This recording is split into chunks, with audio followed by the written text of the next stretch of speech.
आजकल चारों तरफ एक चर्चा गूंज रही है।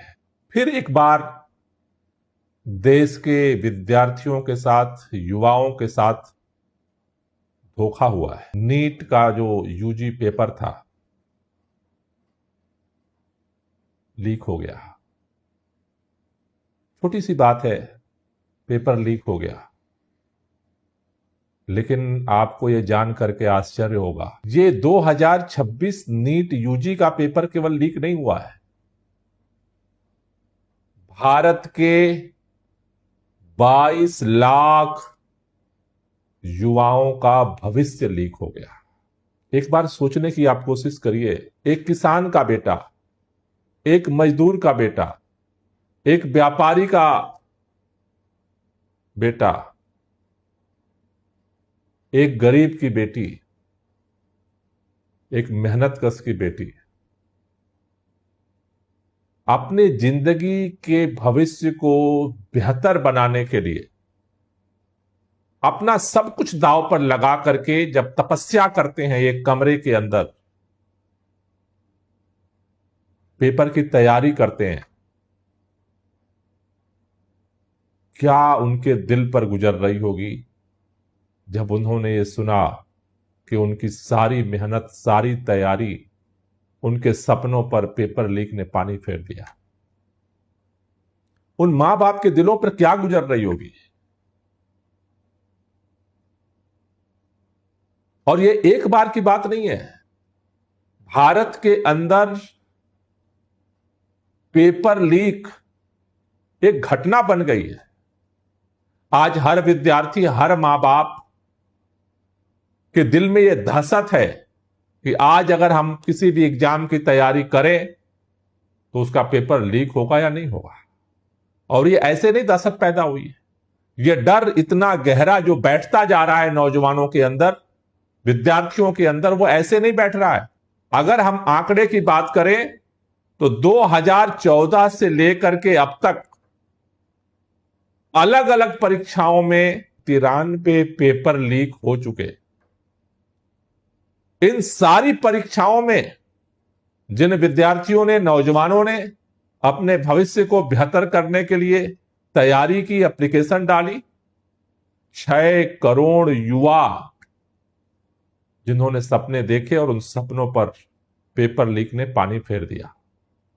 2014 में सीपीएमटी पेपर लीक हुआ, 2015 में एआईएमपीटी पेपर लीक हुआ, 2016 में आरओ का पेपर लीक हुआ, 2017 में महाराष्ट्र एचएससी का पेपर लीक हो गया, 2018 में गुजरात कांस्टेबल एग्जाम का पेपर लीक हो गया, सीबीएसई का पेपर लीक हो गया, मैथ इकोनॉमिक्स का, 2019 में आरआरबी सीबीटी एग्जाम का पेपर लीक हो गया, 2020 में यूपी बोर्ड का पेपर लीक हो गया, 2021 में यूपी टेट एग्जाम का पेपर लीक हो गया, 2022 में राजस्थान फॉरेस्ट गार्ड एग्जाम का पेपर लीक हो गया, 2023 में एसएससी एग्जाम पेपर लीक हो गया, राजस्थान में आरईईटी का पेपर लीक हो गया, 2024 में यूपी पुलिस कांस्टेबल का पेपर लीक हो गया, यूपी पीएससी का पेपर लीक हो गया, यूजीसी नेट का पेपर लीक हो गया, और अब 2026 में नीट यूजी पेपर लीक हो गया। क्या हो रहा है? क्या हमारे देश की सरकार पेपर कराने में सक्षम नहीं है, या फिर पेपर लीक करने वाले सरकार से ज्यादा सक्षम हो गए? देश, पूरी दुनिया चांद पर जाने की बात कर रही है।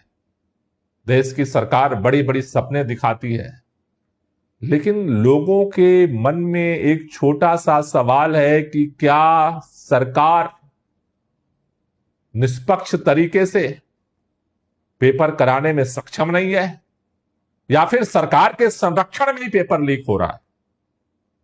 आज हर किसी के दिमाग में एक ही सवाल है, क्योंकि हम सब जानते हैं कि आज हर परिवार के सामने सबसे बड़ा संकट है अपने बेटे बेटियों के रोजगार को लेकर के, उनके भविष्य को लेकर के। किसान दिन रात मेहनत करता है, खटता है, पसीना बहाता है, खून पानी एक करता है, उससे अनाज पैदा करता है। उस अनाज को बेच करके अपनी औलाद को, अपने बेटे बेटियों के भविष्य को बेहतर करने के लिए पेट काट करके उसको पढ़ाता है, तैयारी कराता है। एक मजदूर के बारे में आप सोचिए कि अगर वो एक सपना देखता है किसी दिन की अपने बेटे बेटियों को कुछ बेहतर करना है, वो अपनी तंगी में भी कैसे उसे पढ़ाता होगा। एक बार सोचने की कोशिश करिए ठंडे दिमाग से। और उन सारे लाखों नौजवानों के सपनों पर, पेट पर, उनकी उम्मीदों पर लात मार करके रौंदते हुए पेपर लीक का बुलडोजर ऐसे चलता जा रहा है जैसे ऐसा लग रहा है कि भारत के नौजवानों का या भविष्य भारत के अंदर सुरक्षित ही नहीं है। जब से भारतीय जनता पार्टी की सरकार बनी केंद्र के अंदर, बातें बहुत बड़ी बड़ी होती हैं, लेकिन एक पेपर लीक साल दर साल होता जा रहा है और सरकार उसका एक समाधान नहीं निकाल पा रही।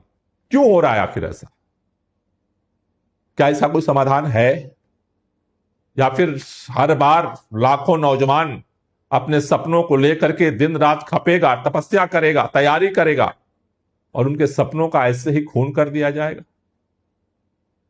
सरकार मौन क्यों है? सरकार जवाब क्यों नहीं देना चाहती है? इसका समाधान क्यों नहीं निकालना चाहती है? इसीलिए लोगों के मन में पैदा हो रहा है कि आखिर पेपर लीक में जो जो लोग पकड़े जाते हैं उन सबका राजनीतिक संरक्षण, राजनीतिक कनेक्शन दिख रहा है। लगातार आप देख रहे होंगे सोशल मीडिया पर जो तस्वीरें आ रही हैं, उनका राजनीतिक संरक्षण साफ साफ दिख रहा है। इसलिए अब एक ही रास्ता बचा है, सरकार या तो इसका समाधान निकाले और नहीं तो नौजवान इसका समाधान निकालने की तरफ बढ़ेगा। अब पानी सर के ऊपर से गुजर चुका है।